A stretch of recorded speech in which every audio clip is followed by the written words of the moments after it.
দিয়ে আমার কাজ হবে। কালি আলু ভাত, তাহলে এর মধ্যে একটু হাল জন্য জানি না এই রান্নাটা ওই রান্নাটা আবার বাদাচ্ছে পেঁয়াজ কালি আলু ভাত আমুদি মাছের মাছ কি বলবে ওই টাইপের। হ্যালো বন্ধুরা, চলে আসলাম নতুন একটা ভিডিও নিয়ে। যদি আমার ভিডিওগুলো তোমাদের ভালো লাগে অবশ্যই আমার পাশে থেকো, আর প্রথম থেকে শেষ অবধি ভিডিওটা দেখো। কেমন লাগছে অবশ্যই কমেন্ট করে জানিও। যাদের ভালো লাগবে তারা চ্যানেলটা সাবস্ক্রাইব করে পাশে থেকো। তো চলো শুরু করা যাক আজকে ভিডিওটা। দেখো শুরু করে দিয়েছি, আর এখানে দেখতে পাচ্ছ সকালবেলা কিন্তু আমার সমস্ত কাজকর্ম করা, চান টান করা কিন্তু কমপ্লিট। এখন কি করতে বসেছি বলো, জামা প্যান্ট কাচতে বসেছি। তবে আজকে গরম জল করিনি, আজকে ঠান্ডা জলেই কাচবো। এই যে সন্ধেবেলা সন্ধে দেয় বর যে প্যান্ট জামাটা পরে দেয়, সেই প্যান্ট জামাটা কাচবো। আমার জ্যাকেট ছিল, জ্যাকেটটা কাচবো। ঠান্ডাটা তো বেশ কমে গেছে, জ্যাকেটটা এখন দরকার না, কেচে দেখছি মনে করছি যে আলমারিতে তুলে দেবো। আবার যখন ঠান্ডাটা খুব বেশি পড়বে তখন আবার পরবো। এদিক ওদিক যেতে গেলে, তবে ঠান্ডাতে না আমার এবছর জ্যাকেটটা খুব কাজে লেগেছে। এবছর ঠান্ডাটাও পড়েছিল তুখার। আর আমাদের ঘরে তোমরা জানো আমাদের বেড়ার ঘর চারিদিক দিয়ে ফাঁকা, আমাদের প্রচণ্ড পরিমাণে কিন্তু ঠান্ডা ছিল। এই ঠান্ডাটা আমি দিদিভাই যদি সোনার দিদিভাই যদি জ্যাকেটটা না দিয়ে পাঠাতো, আর সুতপা দিদিভাই যদি চাদরটা না দিয়ে পাঠাতো, তাহলে যে কী হতো তা জানি না। কেন ছেলের পরীক্ষা ছিল, তখন প্রচুর ঠান্ডা ছিল। সকালবেলা সুতপাতির চাদরটা গায়ে দিয়ে গেছিলাম, আর এই ঠান্ডার সময় তো আমি সোনালি দিদি ভাইয়ের এই জ্যাকেটটা পরেই আমি কাটিয়েছি তোমরা জানো। আর এই প্রচুর ঠান্ডাতে প্রচণ্ড আমার আরাম হয়েছে। আর যেটা আমি আমাদের ভালো হয় সেটা তোমরা সবসময় ভাবো, আমাদের পাশে থাকো, আমাদের চিন্তা করো। এই জন্য তোমাদের প্রত্যেককে থ্যাংক ইউ সো মাচ, সবাই আমাকে এত ভালোবাসার জন্য। তো সবার মনে অনেক প্রশ্ন বা কৌতূহল থাকে, যে আমি সেই প্রশ্নের আজকে কথাটা উত্তর দিই, যে শিবানীর এখন মোটামুটি একটু ভিউজ হয়, তো শিবানীর কেন ইনকাম হয় না, কেন শিবানী এখনও প্রতি মাসে বলো বা 4 মাস 5 মাস পরেও কেন শিবানী পেমেন্ট পায় না। তো আমি তোমাদের উত্তরটা দিই। উত্তর হচ্ছে, এখন হচ্ছে আগে না শর্ট ভিডিওতে প্রচণ্ড পয়সা ছিল, তখন শর্ট ভিডিওগুলো আমি বন্ধ করে দিয়েছিলাম মনিটাইজেশন হওয়ার পর। তখন হচ্ছে কি বলতো, তখন যে শর্ট ভিডিও চললে যে একটা 10,000 5,000 ভিউজ হলে যে একটা পয়সা দিত, এখন সেটা 15-20 হাজার হয়ে গেলেও তার 4 ভাগের 1 ভাগ দেয় না প্রথমত। আর দ্বিতীয়ত আমার ভিডিওতে ব্লগিংয়ে এখন একটু ভিউজ হলেও আমার ইনকাম একদম না। কেন বলো তো, মানুষ সেই ফার্স্ট থেকে লাস্ট অব্দি ভিডিওটা কমই দেখে, সেই কারণে যত অ্যাড আসবে, এই কত অ্যাড দেবে না দেবে এটা সম্পূর্ণ হচ্ছে ইউটিউবের হাতে, সেটা আমাদের হাতে না। যেহেতু বড় বড় চ্যানেলে অনেক ভিউজ, প্রচণ্ড ভিউজ হয়, সেদের একটা ভিডিওতে 10 মিনিট যদি ভিডিও হয়, তাদের ভিডিও দেখবে তোমরা ক্লিক করে দেখবে 4 থেকে 5টা কি 6-7টা পর্যন্ত অ্যাড কিন্তু, কেন আমরাও তো দেখি, সেই জন্য অ্যাড কিন্তু আসে। এবার 7-8টা কোম্পানি যদি সেই চ্যানেলে যদি অ্যাড দেয়, তাহলে তাদের পয়সার ইনকামটা কিন্তু আমাদের থেকে ঢের গুণ বেশি, যেটা আমাদের কিন্তু একদমই হয় না। মোটামুটি 2000-3000 ভিউজ হলেও কিন্তু তখনও কিন্তু মোটামুটি একটা ইনকাম করা যায়। কিন্তু আমার মতো যারা 300, 250, 200 ভিউজে আটকে আছে, তাদের কিন্তু একদমই ইনকাম নেই। এটা চকলেট কেনার, যে একটা চকলেট বা একটা 10 টাকার ক্যাডবেরি কেনার পয়সাও কিন্তু আসে না। কিন্তু যাদের সাথে আমার যোগাযোগ আছে হোয়াটসঅ্যাপে পার্সোনালি, তাদের কিন্তু আমি কি পাই না পাই কিন্তু আমি দেখাতে পারি। কিন্তু তোমাদের তো অত দূরে, আমি তো এখানে সোশ্যাল মিডিয়াতে জানানো বা তাদের দেখানোটা এখানে নিয়মের বাইরে, সেই জন্য আমি তোমাদের দেখাতে পারি না। তাহলে তোমরা হয়তো বিশ্বাস করতে, নাহলে কিন্তু অনেক মানুষই আছে যারা ভাবে যে না, হতে পারে না শিবানী শর্ট ভিডিওতে ভিউজ আছে, কেন হয় না? হয় না এই কারণে, শর্ট ভিডিও সে আগের মতো পয়সা দেয় না, সব জায়গায় কমিয়ে দিয়েছে। সে ফেসবুক বলো, ইউটিউব বলো, যে কোনো সোশ্যাল মিডিয়া প্ল্যাটফর্মে কিন্তু কমিয়ে দিয়েছে। যখন মানুষ শর্ট ভিডিও থেকে অনেকটা ইনকাম করেছে, তখন কি ছিল বলো তো, শর্ট ভিডিওতে পয়সা ছিল। তখন আমাদের শর্ট ভিডিওগুলো আমি রেগুলারই কম বেশি শর্ট ভিডিও পোস্ট করেছিলাম। মনিটাইজেশনে কিছুদিন পর বন্ধ ছিল, তারপর আবার চালু করেছিলাম। তখন আমার ভিউজ হতো না, তখন আমার 400-500, ওই যে বন্ধ করে দিয়েছিলাম সের জন্য। 400-500 ভিউজে কোনো আর্নিংই হতো না, অন্তত 1000 ভিউজ হতেই হতো। তো তখন এটা হতো না। তারপরে যখন ভিউজ হতে লাগলো, তখন একদম ইনকাম বন্ধ হয়ে গেল, যার জন্য কিন্তু আমাদের এই দশা। আর আমরা ছোট ছোট ক্রিয়েটার, দেখো মাথার উপর মাথায় তেল সবাই দেয়, মাথার উপর যাদের ফেসের একটা ভ্যালু আছে জানো তো, যারা বড় বড় ব্লগার দেখো, তাদের 14 গোষ্ঠী যত লোক আছে, তাদের একজনের তো এমনি 4-5টা করে চ্যানেল আছে, তারপরে তাদের 14 গোষ্ঠী যত লোক আছে সবারই কিন্তু চ্যানেল আছে। ওই যে তাদের মুখের ফেস ভ্যালু আছে, তাদের ফেসটা দেখে তারা রাতারাতি ভাইরাল হয়ে যায়, আর আমরা মুখ থুবড়ে পড়ে থাকি। শুভ সকাল সবাইকে, সবাই কেমন আছো? আশা করি ভালো আছো, সুস্থ আছো। আমিও ভালো আছি, সুস্থ আছি। হাই গাইস, সবাইকে welcome back to my channel. আমাকে বলেছে নতুন একটু কিছু ইন্ট্রো দিতে, তা উচ্চারণই তো হয় না, তো ইন্ট্রো নতুন কি দেবো? Hi guys, welcome back to my channel বললাম। প্রথম ছোটো না জিভের মধ্যে আটকে যায় মনে হয় এরকম। তো যাকে বললাম, এখন এদিক দিয়ে কেন শুরু করলাম, ভিডিও আপলোড দিয়ে ঘরে কাজবাজ করা, জামা কাপড় কাছাকাছি করলাম, দিয়ে দেখছি ভিডিও হয়নি, রিচার্জ শেষ। আমি জানি আজকে রিচার্জ শেষ হয়ে যাবে, তো দেখছি সকালবেলায় রিচার্জটা শেষ হয়ে গেছে। বেলা আর পৌঁছাতে দেয়নি, সকালেই শেষ, বুঝেছো? তারা মাধ্যমিক পরীক্ষা দিতে যাবে, এর কথা বলেনি। পরীক্ষা আজকে থেকে তো, কোথায় সিট? কন্যা বিদ্যাপীঠ কাছেই আছে, যাও। যে পরীক্ষা দিতে যাবে আর সবার কাছে আশীর্বাদ নিচ্ছে কন্যা বিদ্যাপীঠে। তো ভালো হোক পরীক্ষা, সব বাবা মাই চায় আর কি।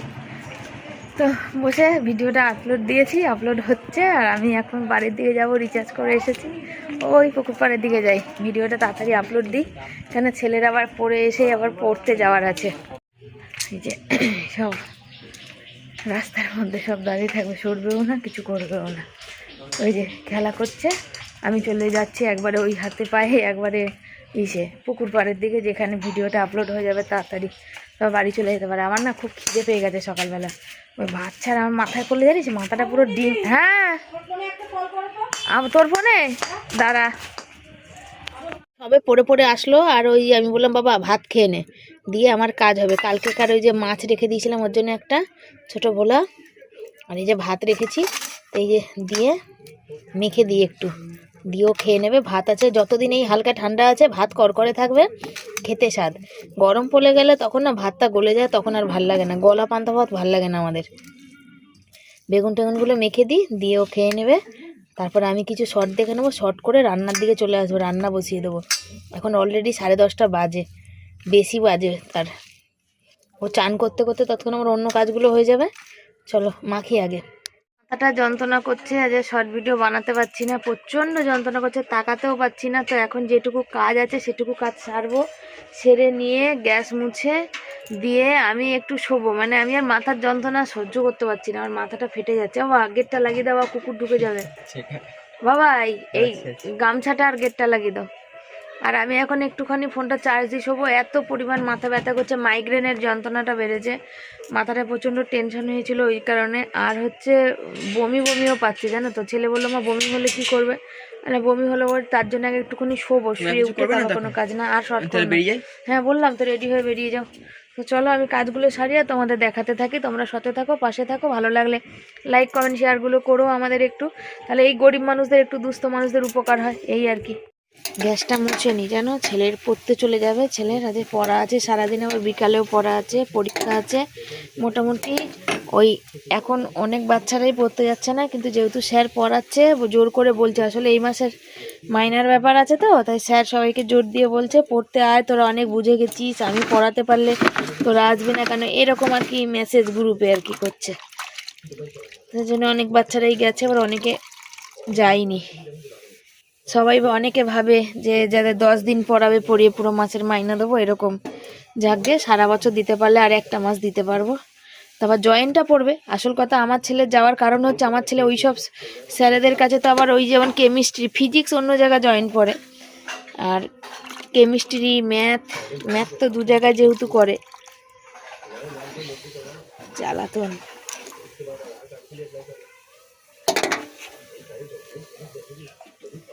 গ্যাসটা মুছে নি, আমার মাথা টেনশনে খারাপ হয়ে যাচ্ছে। এই যে এপি ব্লগ বলছে, মানে এপি ব্লগে যারা মোটামুটি আজ কটা ভিডিও দিয়েছে জানো, বেশি দেয়নি, কিন্তু তারা মনিটাইজেশন কমপ্লিট করে দিয়ে হচ্ছে ফার্স্ট পেমেন্ট পেয়েও গেছে প্রায় 1 মাসের ভিতরে। হ্যাঁ মানে তোমাদের কেন বলো তো, যেহেতু এপি ব্লগের যে পিআর যে ফেস ভ্যালু আছে, তার যাদের মানে যে কটা ভিডিওতে তারা এসেছে, সেই ভিডিও পুরো প্রিয়ার মতনই মানে ভিউজ হয়েছে। 1 লাখ 1.5 লাখ যদি ভিউজ হয়, তাহলে তো সেখানে ওয়াচ টাইমও কমপ্লিট হয়ে যাবে, আর পেমেন্ট বা কেন আসবে না বলো। আর আজকে আমার বললাম না, ঘাড় মাথা প্রচণ্ড ব্যথা করছে, প্রচণ্ড ব্যথা করছে আর কি। আর আমাদের ওই যে তারপরে আমাদের যেহেতু ফেস ভ্যালু নেই, আর আমাদের মানে কেউ দেখানো নেই, আর আমি পছন্দ করিও না যে বড় কোনো ক্রিয়েটারের বাড়ি যাব, গিয়ে ওই দুধছাই ব্যবহার পাবো, তাদের জন্য সমস্ত জিনিস খাবার দাবার নিয়ে যাব, ওই একদিন তাকে বলবে আমার চ্যানেলটা, যে এই চ্যানেলের নাম বলো বলে, ওই একদিন একটা ভিডিওতে প্রচুর ভিউজ হবে, তারপরে আর হবে না, গদাবার মুখ থুবড়ে পড়ে থাকবো। তার থেকে ভালো আমি যেমন পারছি তেমন করি, যেদিনকার হবে সেদিন হবে, যেদিন হবে না সেদিন দেখা যাবে, বুঝেছো। আমি আমারটুকুনি দিয়েই আমি করতে ভালোবাসি, যেন কারো শুনতে না হয় যে হ্যাঁ তোমার নিজের কি ট্যালেন্ট আছে, তুমি তো ওকে দেখিয়ে ভাইরাল হয়েছো, এই কথাটা আমার যেন শুনতে না হয়। আমি যেটা আমার ক্ষমতায় নিজের আছে, যেটা আমার সাধ্যের মধ্যে আছে, সেইটুকুনি যেন আমি করতে পারি। তো চলো অনেকগুলো কথা তোমাদের বলে নিলাম, আর সেই বলতে বলতে আমি এখানে সবজি কাটতে বসে গেছি। পেঁয়াজকালি আজকের মতনই এখানেই শেষ হবে, পেঁয়াজকালি কিন্তু আর নেই, বুঝেছো তো। আর পেঁয়াজকালি ভাজাটা অল্প করে আলু দিয়ে আর পেঁয়াজকালি আলু অল্প করে ভাজলে, একটু বেশি তেল দিলে বেশ ভালো লাগে, খারাপ লাগে না। কিন্তু যদি বেশি করে ভাজা হয়, তেলটা যখন কম হয়ে যায় তখন এটা খেতে ভালো লাগে না গো। তো এখন কি বলো তো, এই অনেক দিন ধরে হলো মানে পেঁয়াজকালি ভাজাটা আমার বর বললো যে, কালকে ভেজেছিলাম তো বর বললো যে ওই মুখের যে টুকরো টুকরো আছে একটু বেশি করে মানে সরু দিকটা ফেলে দিও, বুঝেছো। তার জন্য আজকে ভাবলাম যে ফেলে দিই, তারপরে যখন কেটে ফেলতে যাচ্ছি না তখন বেশ কষ্ট লাগছে, না দিয়ে দিলেই খাওয়া হয়ে যাবে। তার জন্য আজকে দিয়েও দিয়েছি, আর আলু অল্প করে কাটছি, একদম মিহি মিহি করে কাটছি। তো অনেক দিন হয়ে গেল তো বাজার দোকান যাই না। আর লাউটা দিয়ে, একটা লাউ দিয়েছে আমাদের, আমার বরের কাজের একটা মানে সাথে লেবারের কাজ করতো, তাদের নিজের বাড়ি নতুন মাটি, তার নতুন বাড়ি করেছে, নতুন মাটি, সেখানে নতুন লাউ গাছ হয়েছে, আর দারুণ বড় একটা লাউ দিয়েছে। তোমাদের দেখাবো করে দেখাতে পারিনি, তো আজকে দেখাবো। আর এই লাউটা দেওয়াতে আমার অনেকটা উপকার হলো, কেন এই সপ্তাহ বাজার যায়নি, আর বাজার না গেলে সবজি ফবজি থাকে না, আর আমি একটু সবজি খেতে ভালোবাসি, আর সবজি ছাড়া আমি ভাত খেতে পারি না। সেই কারণে সে লাউটার জন্য আমার কিন্তু ঘরের সবজির মানে যে ঘাটতিটা একটু অনেক দিন হলেও কমলো। একদিন একটু লাউ ডাল করবো, একদিন একটু লাউ ঘন্ট করবো, এইভাবেই কিন্তু লাউয়ের খোসাটা ভাজবো, এইভাবে কিন্তু বেশ 2-1 দিন কেটে যাবে আর কি। তো ভালোই হলো, তার জন্য থ্যাংক ইউ সো মাচ। তো তারা আমার ভিডিও দেখে না, অনেকবারই বলেছে আমার বরকে যে, দাদা অর্জুন দা তোদের চ্যানেলের নামটা বল। তো আমি সত্যি কথা বলতে আমি কখনোই চাই না আমার চেনা পরিচিতি মানুষরা দেখুক, আর দেখার পরে তারপরে আমার কোনো কথা নিয়ে, আমার কিছু নিয়ে তারপরে তাদের মধ্যে আলোচনা করুক বা কিছু। আমি কখনোই জানি দূরের মানুষ দেখুক তাও ভালো, কেন দূরের মানুষ বড্ড আপন হয়, দুঃখ কষ্ট বোঝে, কিন্তু কাছের মানুষ দুঃখ কষ্ট দেখে না, ওটা নিয়ে বেশিরভাগ ব্যঙ্গ করবে, তার থেকে না দেখা অনেক ভালো। কালি আলু ভাজা এখানে বসিয়ে দিয়েছি, হচ্ছে। আর যেহেতু আজকে মাথা ব্যথা, কথা বলতেও পারছি না, আর ভালোও লাগছে না, বুঝেছো তো, প্রচণ্ড মাথা ব্যথা করছে। এটা হালকা হালকা গ্যাস আঁচ আছে, এটা হোক। আর এই গ্যাসটা ধরিয়ে দিই, ভাতের চাল জল ধুয়ে রেখে দিয়েছি, ভাতটা হোক। আর এখানে বেগুন কেটেছি, এই যে কাঁচা টমেটো দিয়ে বেগুন দিয়ে আমুদি মাছ করব, বুঝেছো। আর এই যে কাঁচা টমেটো দিয়ে হচ্ছে, কটা ভোলা মাছ আছে, একটা আলু দিয়ে হচ্ছে ভোলা মাছ, ছোট ছোট ভোলা মাছ আছে এখানে, দেখাই তোমাদের, ওটা দিয়ে পাতুরি করবো। আর চশমা পরেছি, চশমা পরলে তো আমি সব ঘোলা দেখি, আমার চোখে সবই অন্ধকার দেখি, তার জন্য সব অন্ধকার দেখছি, কি দেখাচ্ছে আমি নিজেও জানি না। এই ছোট ভোলা মাছগুলো দিয়ে হচ্ছে পাতুরি বসাবো। তো দেখি কতদূর কি বসাতে পারছি, করতে পারছি। চলো তোমরা দেখতে থাকো আর সাথে থাকো। টমেটো, আলু, আর এখানে লঙ্কার গুঁড়ো, জিরের গুঁড়ো, বাটাবাটি যেহেতু এখনো করিনি, এখনো পাতিনি শিলনোড়া, সেই জন্য কাঁচা লঙ্কা, একটু নুন, একটু চিনি সব দিয়ে, এটা একটু তেল, কাঁচা তেল সব দিয়ে এটা মাখাবো ভালো করে। মাখিয়ে এই যে ছোটো ছোটো ভোলা মাছ আছে, এটা এর মধ্যে দিয়ে একটা পাতুরি বানাবো, বুঝেছো। দেখো ভালো করে মাখিয়ে কড়াইতে তেল বসিয়ে দিয়েছি গরম করতে। যেহেতু যারা কাঁচা মাছ খাও আর কি, তারা ছোট ছোট ভোলা মাছ, ছোট ছোট আমুদি, মোরলা মাছ, যেন সব কিছু দিয়ে মেখে কাঁচা মাছটাকেও এর মধ্যে দিয়ে মাখবে, মেখে তেল বেশি করে দিয়ে কড়াইতে চাপিয়ে দিতে পারবে। যেহেতু আমার বর কাঁচা মাছ পছন্দ করে না, আর যেহেতু মাছটা কালকেকার আমার, সেই জন্য আমি ভেজে রেখেছিলাম, তার জন্য এটাকে আগে ভালো করে মাখিয়ে এর মধ্যে মাছটা ভালো করে দিয়ে, ভালো করে মাখিয়ে, বা এটা আমি কড়াইতে পেতে দিয়ে তারপরে মাছ দিতে পারি, যেটা হোক করা যায়, দুটোই করলে অসুবিধা হয় না। তো আমি এর মধ্যেই দিয়ে দেবো, 6-8টা মাছ আছে আর কি, দিয়ে পাতিয়ে লম্বা লম্বা করে। আর এই আমুদি মাছটা এই বেগুন আর কাঁচা টমেটো সর্ষে বাটা দিয়ে করবো, ধনে পাতা দিয়ে। ও এর মধ্যে দেখো ধনে পাতার কথা বলতে, এর মধ্যে ধনে পাতা দিইনি, থাকবে আর দিতে লাগবে না, যদি পারি উপর থেকে দিয়ে নেবো। এবার মাখিয়ে সুন্দর করে এটাকে পাতাবো। তো চলো, এক হাতে যেহেতু ক্যামেরা ধরে আছি বুঝতেই পারছো, মশলাটা ভালো করে মাছের মধ্যে ঢুকুক, আর এই যে কাঁচা টমেটোর একটা ফ্লেভার দিয়ে বসিয়ে দিই, দাঁড়াও। ভাত বসিয়েছি আর ওখানে মাছ পাতুরি বসিয়েছি। আজকে আর কিছু রান্না না, আজকে তোমাদের তো দেখিয়ে দিলাম যে এই যে পেঁয়াজকালি আলু ভাজা হয়েছে, এত সুন্দর করা হয়েছে। ছেলের আজকে ভালোই লাগে, কালকে ছেলের ভালো লেগেছে, বুঝেছো তো, একটু তেলটা বেশি দিয়ে ভেজেছি। সে প্রথম দিন করেছিলাম তেলটা একটু কম দিয়েছিলাম, ওই জন্য ওরকম বেশ টেস্টটাও বাজে লাগছিল। আর এই যে আমুদি মাছটা দিয়ে এটা করব বললাম, আর এই মাছ পাতুরি বসিয়েছি, হচ্ছে, ভাত ফুটে গেছে, হচ্ছে। আর এই যে কালকেকার বাঁধাকপি আছে এখানে ঢাকা, এটাকে এখনো গরম করে নিই, করবো। আর হচ্ছে এই মশলা বাটছি শিলে, অল্প একটু সর্ষে বাটবো তো ওই জন্যে। আর এত ঠান্ডা লেগেছে, আর মাথা মাইগ্রেনের চোটের জল, এই যে আস্তে আস্তে চশমা পড়েছি সকালে, আস্তে আস্তে ব্যথাটা একটু কমেছে। আর বমি পাচ্ছিল, তো আমার ছেলে বলছিল যে, মা আমি তো বাড়ি থাকবো না, আমি পড়তে চলে যাবো, তুমি বমি করলে কে পরিষ্কার করবে, তোমাকে কে জল দেবে। আমি তুই যা, কিছু হবে না আমার। তো একটু শুয়েছিলাম, শুয়ে উঠে তারপরে আবার তো রান্না করতে হবে, তাই রান্না বসিয়ে দিয়েছি, বুঝেছো। কেন, গ্যাস ট্যাস মুছে দরজার পর্দা লাগিয়ে দিয়ে শুয়েছিলাম, দিয়ে তারপর তার শোয়ার মতো উপায় ছিল না, তাই উঠে পড়েছি। আর এত মানে মাথা যন্ত্রণা করতে করতে গা তেতে জ্বর, আমার এই একটা হয়, মাথায় যন্ত্রণা করলে বমি পায়, আর গা প্রচুর গরম হয়ে যায়, জ্বর এসে যায় আমার। কেন হয় এরকম আমি জানি না, তবে কালকে নিরামিষ আছে, আজকে চাল অল্প নিয়েছি, ভাত। বুঝছো, একে একে সব করছি আর হাতে পায়ে গায়ে একটু জন্য শরীরটা এতটা দুর্বল আর ক্লান্ত হয়ে গেছে বলার কথা না। মাছ পাতুরিটা তোমাদের দেখিয়েছি কিনা কে জানে, বসিয়েছি, দাঁড়াও অনেক নজর দেখিয়ে দিই তোমাদের। এটা বাটি, এই দেখো মাছ পাতুরি বসিয়েছি, তবে এটা সর্ষে বাটা আর একটু ধনে পাতা হলে ভালো হতো। এটা আস্তে আস্তে হবে, এখনো জল আছে তলায়, হচ্ছে আর কি। এটা এই পিঠটাও উল্টে দেবো জানো তো, এই পিঠটাও হতে দেওয়ার ঢাকা দেওয়া ছিল, ঢাকাটা আমি খুললাম দেখার জন্য। তো হালকা আছে একদম, দেখো গ্যাস জ্বলছে, বুঝতেই পারবো না মনে হয়, দূর থেকে দেখলে বোঝা যাচ্ছে না। একটু বাড়িয়ে দেখাই তোমাদের, এই দেখো। কিন্তু আমি গ্যাসটা না কমিয়ে দিলে ওটা তো হবে না ভালো করে, না সেই জন্যে। বুঝছো, তার মধ্যে এর মধ্যে একটু হালকা কেউ চালের গুঁড়ি দিতে পারো, আমরা তো দিইনি। তো দিলে এটা কী হবে, একটু বেশ জড়তা জড়তা ব্যাপার হবে।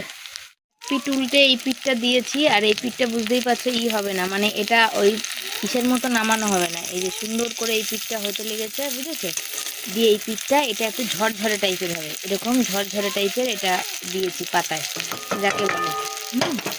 চলো এটা হতে থাক। আর তেল বেড়েছে দেখো, দেখতে পাচ্ছ, আমি ঘুরিয়ে ঘুরিয়ে কড়াইটা করছি তো ওই জন্যে। ঝোল বসিয়েছি আমি, একটু শুতে পারলে বাঁচি, গ্যাসটা জোরে করে দিয়েছি। ঝোলটা এই যে আমুদি মাছ, এর মধ্যে ধনে পাতা দেবো। জানি না এই রান্নাটা কেমন হবে, কেন এই রান্নাটা করতে আমার অনেকটা টাইম লেগে গেছে, যার জন্য ওই রান্নাটা আবার বাঁধাকপি ভাজা, মানে বাঁধাকপিটা গরম, পেঁয়াজকালি করা সব মিলিয়ে মিশিয়ে আমার একদমই ভালো লাগছে না। মনে হচ্ছে কতক্ষণে রান্নাটা শেষ করব, গিয়ে একটু চোখের উপরে শোবো আর কি, মানে চোখ ফোকগুলো আমার জ্বালা দিচ্ছে, হচ্ছে ব্যাপার। তো ছেলেকে খেতে দেবো, বাসন কোসনগুলো মাজতে লাগবে, মাজবো, মেজে টেজে তারপর কোনো কথা। তো চলো এটা হতে থাক, এর মধ্যে ধনে পাতাটা দিয়ে দিই, ধনে পাতাটা ধুয়ে রেখেছি, ধনে পাতা দিয়ে দিই। আবার জল লাগলে মানে কারেন্ট লেগে যাচ্ছে। চশমাটা আমার তুলে দিস তো বাবা, তুলে দিয়েছো? হ্যাঁ। চলো হয়ে গেছে রান্না, একটু ঝোলটা কমলে কালকে মতো ধনে পাতা দিয়ে নামিয়ে নেবো। তো দুপুরে খাওয়া দাওয়া দেখো হাজির, ভাত আছে এখানে, ভাত করেছি, আর এখানে রয়েছে পেঁয়াজকালি আলু ভাজা, তার সাথে এখানে কাঁচা টমেটো বেগুন দিয়ে আমুদি মাছের মানে ঝাল, আর এখানে বাঁধাকপিটা কালকেকার। আর এই হচ্ছে দেখো মাছ, কি বলবো তোমরা, পাতায় ভাজা, টমেটো আলু দিয়ে একটা ভাজা ভাজা একটা মিক্স টাইপের, ওই টাইপের। আর আজকে ভাতটা হয়ে গেছে নরম, তার কারণ হচ্ছে আমি না ভাত বসিয়ে ছেলেকে বললাম বাবা গামলার জলটা ফেলে ভাতটা ঝরাবো, আর আমি ভুলেই গেছি, মনেই নেই যে ভাত হাঁড়ির মধ্যে রয়েছে আর কি। ওই জন্য ভাতটা সেই নরম হয়নি, মানে সুজি হালুয়া হয়নি, তবে আমরা যেমন খাই তার থেকে বেশ নরম হয়ে গেছে ভাতটা। তো বরের কোনো ব্যাপার না, কিন্তু আমার নরম ভাত ভালো লাগে না। আমার বর বলছে আমরাই তো খাবো নিজের লোক, কিন্তু আমার নরম ভাত কাউকে দিতে না ভালো লাগে না। মানে একটা ভাত হবে ঝরঝরে মেখে একটা খেয়ে যে স্বাদ, নরম ভাতে তো সেই স্বাদটা হয় না। নরম ভাতে কোনো কিছু খেলে, হ্যাঁ বয়স যখন হবে দাঁত টাত থাকবে না, বা বাড়িতে যদি বয়স্ক লোক থাকে তখন তো নরম ভাত করতে বাধ্য, তখন খেতেও বাধ্য। আলাদা আলাদা তো তখন করবো না, তখন সব একসাথেই যা হবে তাই হবে। কিন্তু আমার ভালো লাগে না, অনেকেরই হয়তো ভালো লাগতে পারে, কিন্তু আমার ভালো লাগে না নরম ভাত, হচ্ছে ব্যাপার। তো আজকে মাছের দুটো আইটেম, এটা একটু ছেলে আর বরের মুখে দিয়েছিলাম, ছেলেও বললো মা দারুণ হয়েছে, ঝাল টক সব মিশিয়ে, আর বড় বললো, কিন্তু এটা আমি যেমন পাতুরি করি তেমন করতাম, তেমনই হয়েছিল, দিয়ে এটা ছোট বাটিতে রাখতে গিয়ে এটা সব এক জায়গায় হয়ে গেছে, হচ্ছে ব্যাপার। তো চলো খাওয়া দাওয়া করি, বর বাইরে দাঁড়িয়ে আছে, ঘরে ঢুকতে পারছে না, এখানে দাঁড়িয়ে খেতে বসলে পুরো অন্ধকার হয়ে যাবে তার জন্য। তো সন্ধে পড়েছে, বরকে যাবে মুদি সদায় জিনিস আনতে। তো দেখো বললাম ঝুড়ি ভাজা কতটুকুনি আছে ঢালো, কেন সকালবেলা বর এই মুড়ি ঝুড়ি ভাজায় টিফিন নিয়ে যায়, ছেলেও খায় জানো, তার ওই জন্য। আর বললাম যে লাউটা তো দেখানোই হয়নি, ভুলে গেছি, কাল তো কেটেই ফেলবো, রান্না করব, তুমি একটু দেখাও। তো কত বড় হেইসা বড় একটা লাউ দিয়েছে, আর আমার ভীষণ প্রিয় লাউ, কিন্তু আমার বরের একদমই প্রিয় না, তাই জন্য দেখিয়ে দিল। আর লাউটা দিয়ে আমি বরকে বললাম তুমি লাউ খাবে তো, বর বলছে লাউ দিয়েছে তো এখন কদিন ধরে দেখো লাউয়েরই করো, লাউ ঘন্ট, লাউ ডাল, লাউ খাইয়ে খাইয়ে পুরো আমাকে একদম করে দেবে। আর এই দেখো সাদা তেলের বোতলে তেল নেই, একটু লুচি টুচি খেতে ইচ্ছা করলেও খেতে পারি না, তো এই সাদা তেলের বোতলে ছোট বোতলে একটু তেল নিয়ে আসি। তো দেখছি তেল নেই, বরকে বললাম একটু সাদা তেলের বোতলে তেল এনে দেবে, বর বললো নিয়ে আসি দেখি কত কি হয়। তাই বললাম আজকে মুদি সদাই জিনিস তেমন একটা এনো না, কেন বলো তো, যেটুকু লাগবে আর্জেন্ট দরকার সেটুকু তুমি নিয়ে আসো, তারপরে আমি মানে আর একটু খরচা আছে এক্সট্রা, সেগুলো করে নিই, তারপরে তুমি আর বাকি মুদি সদাইগুলো নিয়ে এসো। তো বর বললো ঠিক আছে কোনো ব্যাপার না। আর এখানে মুদি সদাই লেখা আছে, আমি বললাম দেখো ওখানে ফোড়নের কোটো ফোটোতে একটুও কোনো ফোড়ন টোড়ন নেই। আজকে মাছ রান্না করেছি, তো এই ফোড়ন ছাড়াই রান্না করেছি। বর বললো এরকম কেন? আমি ভেবেছিলাম বালতিতে আছে, তো বালতি টালতিতে নেই ফোড়ন, কোনো কিছুই ফোড়ন নেই জানো তো, শুধু কটা গোটা জিরা রয়েছে। তো সব তরকারিতে তার গোটা জিরা খাওয়া যায় না। তো বর বললো ঠিক আছে তুমি বলো কি লাগবে আমি এনে দেবো। তো ছেলেকে বললাম, তো ছেলে বললো মা, ছেলে বলছিল মা তুমি বালতি থেকে কি ওই জিরা বার করলে না? তাই বলছি ওটা গোটা জিরা, ওটা কালো জিরা না, কালো জিরা পাঁচফোড়ন কিছুই নেই। তো অনেক দিন ধরে এরকম একটু চলছে, এখন একটু চলবে জানো তো, কেন বলো তো? আমার ওষুধ লাগছে একটা নতুন কারণে, যেন অনেক টাকার ওষুধ লাগছে। দিয়ে ভালো করে তোমাদের সাথে কথা বলিনি, কি হয়েছে বলো? বরকে ওই মুদি সদায় জিনিস আনতে পাঠালাম, সার্ফটার, ঘুম পেয়ে যাচ্ছে। হ্যাঁ। আর বর সে কখন গেছে, 1-1.5 ঘন্টায়, যে এখনই আসলো। এখন আটা মাখতে বললাম, ছেলে অনলাইন ক্লাস করছে, আমি চুপচাপ মুখ বন্ধ করে বোকার মতো এখানে পড়ে এসে আছি। থাকলে তো দুটো কথাও বলা যায়, আমার নেটটা ছেলে নিচ্ছে হটপট থেকে, তো নেট চালানোরও ব্যাপার নেই। ভিডিও এডিট ফেডিট করলাম, ভয়েস দেওয়া যাচ্ছে না, একটু রাত না হলে দেওয়া যাবে না, নিস্তব্ধ না হলে। আর এই দেখো, দেশের মানুষদের সাথে দেখা হয়েছে, গল্প করতে করতে সময় শেষ। আর ফোনে ওর ফোনটা তো ভালো না, সময়ে সময়ে টাওয়ার থাকে না, যেমন আজকে সারাদিনে ফোন করেনি, তার কারণ হচ্ছে ফোনে টাওয়ারই ছিল না। আর ওর ফোনটাই ভালো না, এখন আমি এই মুহূর্তে ফোন কিনতেও পারছি না। আর এই যে দেখো, দেশের মানুষের সাথে মানে গ্রামের পরিবেশের সাথে মিলেছে, গল্প টল্প করা। আমি ভাবছি কী হলো, কোথায় গেল রে বাবা, রাস্তাঘাটে কিছু হলো নাকি, মেন রোডে গেছে যেহেতু। একবার ভাবছি কিছু হলে তো বাড়ি অবধি খবর আসবে, ফের ভাবছি আস্তে আস্তে কে কোথায়, বিশাল টেনশন জানো, এত টেনশন দিয়ে দিয়েছিল বলার কথা না। হেভি বদমাস মানুষ, হেভি টেনশন দেয় জানো না, হেভি টেনশন দেয়। দেখো মুখটা দেখো, দেখো। সুতপা দিদি ভাইয়ের আমার বরের মুখের হাসিটাই ভালো লাগে।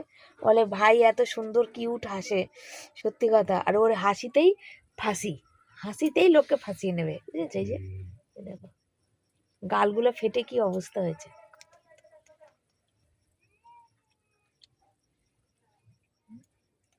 তো চলো আটা ফাটা মেখে দেবে, তাহলেই আজকে আমি রুটি করবো না। ছেলে ফিজিক্সের অনলাইন ক্লাস করছে, বুঝেছ? চলো। দেখলাম তুমি রাতের বেলা টুপি নিয়েছো, সন্ধ্যেবেলা থেকে নাওনি। আর আজকেও দেখছি সেই রাতের বেলা টুপি নিয়ে দেয়, জড়িয়ে গিট্টু টিট্টু বেঁধে নিয়ে যায়। ওই তো জড়িয়ে নি, পুরো রেনকোট পরার মতন। ছোট বাচ্চারা দেখবে এ করে দেখো, আজকে অনেক দিন পর আঙুল দিয়ে বার করো না একটা। আরে অনেক দিন পর এই তেলটা মাথায় নিচ্ছি আর কি, অনেক দিন হয়ে গেছে নেওয়া হয় না, শীত পড়াতেই জমে থাকে, গলে না কিছুতে। তেলটা কালো ছিল, সাদা হয়ে গেছে, আমি বুঝি না কি করে। ওটা কালো ছিল না, সর্ষের তেল, সমস্ত কিছু দেওয়া।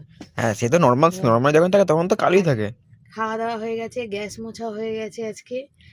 ভিডিও অনেকটা দূর, আমার বর তো বললাম তোমাদের যে গেছে, আটা মেখে দিয়েছে। আর ও আটা মেখে দিলে আমার রুটি বেলতে খুব তাড়াতাড়ি আর সুবিধা হয়। ঠোঁটের পুরো ফেটে যাতা অবস্থা, ঠোঁটে এখন বোরলিং লাগানো কাজ চলবে। আর এই হচ্ছে, আমি হচ্ছে ভাগ্যবান না ভাগ্যবতী, সবাই এইভাবে যেন চলতে পারি। তবে আমার বর আমাকে নিয়ে এখন ইদানিং রিসেন্ট খুব টেনশানে আছে আর কি, যে ও প্রকাশ করতে পারছে না, মানে চুপচাপ থাকে না, তাই বলার মতো কোনো মানুষ নেই, প্রকাশ করতে পারছে না। তাই বললাম তুমি চিন্তা করো না আমাকে নিয়ে, কেন দেখলো সোশ্যাল মিডিয়ায় একজন ডিপ্রেশনে করেছে, মানে পরলোকে গমন করেছে আর কি। ডিপ্রেশন এমন জিনিস, তো ভাবছে, সেই চিন্তা করছে যে আমি বেশ কিছুদিন ধরে তেল পড়ছে, বেশ কিছুদিন ধরে আমার হচ্ছে মাথাটা একটু প্রবলেম করছে আর কি, অনেক রকম চিন্তা, অনেক কিছু। হ্যাঁ ভালো কিছু হলে মানুষের অবশ্যই, ভালো কিছু তো আমাদের জীবনে নেই, তাই জন্যে দেখি কবে কি হয়। একটা জীবনে একটাই শখ, স্বপ্ন বাড়িঘর করা। সবাইকে দেখছি করতে গিয়ে প্রবেশ করছে, ভালো আনন্দ লাগে, বলবো না যে দুঃখ লাগে, আনন্দ লাগে। না আমাদেরটা হলেও আমরাও আনন্দ পেতাম, তাই তো না? দেখা যাক ভগবান কবে আমাদের সেই শখ স্বপ্ন পূরণ করে, ছেলেটা মানুষ করে, ততদিন অবধি যেন থাকতে পারি, এই হচ্ছে কথা। চলো ভালো মন্দ নিয়েই তো মানুষ। এই সকালে উঠি ভোর 5টা, আর এই রাত এখন 12টা বাজে, এখনো বাকি আছে। এখন যতক্ষণ লাইট নিভবে না ততক্ষণ এখনো ভিডিওর কিছু ভয়েস, কিছু কাজ বাকি আছে, সেটা আমি সারবো। ততক্ষণ বর সাইকেল তুলবে, জামা কাপড় তুলবে, জুতোগুলো বাইরে আছে তুলবে, এগুলো করে টোরে তারপর শোয়া টাওয়া হবে আর কি, এই হচ্ছে ব্যাপার। চলো সবাই ভালো থেকো, সুস্থ থেকো, আসছি পরের দিন নতুন একটা ভিডিওর সাথে। ভালো লাগলে লাইক কমেন্ট শেয়ার করো, নতুন বন্ধু তারা চ্যানেলটাকে সাবস্ক্রাইব করে পাশে দিও। Thank you so much. এত অবধি তো ইনকাম করতে পারছি না, তোমাদের আশীর্বাদ ভালোবাসা পেলে হয়তো আগে পারবো। ধৈর্য ধরে আছি, দেখি কবে সফলতা পাই। আর সোশ্যাল মিডিয়াটাকে কেউ নেশা করে নিও না, জানো তো? সোশ্যাল মিডিয়াটাকে তোমরা কেউ নেশা করে নিও না, এটা কিছু কিছু মানুষের নেশায় পরিণত হয়েছে। আর সেই নেশা থেকে যখন ইনকাম কমে যাচ্ছে তখন তারা ডিপ্রেশনে চলে যাচ্ছে, এটা একদমই উচিত না, জানো? কোনো কিছুতে, এটা তো আগে তো ইনকামের রাস্তা ছিল না, এখন ইনকামের রাস্তা হয়েছে। তো সেটা সেইভাবেই নাও না, যেটা এনজয় বা একটা সোশ্যাল মিডিয়াকে সোশ্যালভাবেই রাখো, যে এটা এন্টারটেনমেন্ট ভাবে রাখো। এখন সোশ্যাল মিডিয়াতে অনেক মানুষ যারা সোশ্যাল মিডিয়া করে পরিবারকে সময় দেয় না, বা ছেলে মেয়ে সন্তানের সাথে গল্প করার সময় নেই, শুধু নেশা, কি ভিডিও দেবো, কি কন্টেন্ট দেবো, কি কিনবো, এই ভিডিওর জন্য কি লাগবে, ওই লাগবে, এইসব করতে করতে না তারা পরিবার থেকে অনেক দূরে চলে যাচ্ছে। আর এই সোশ্যাল মিডিয়া থেকে না একটা জিনিস কি হচ্ছে জানো তো, অনেক মানুষ অনেক কিছু হারাচ্ছে আর কি। তো চলো, টাটা।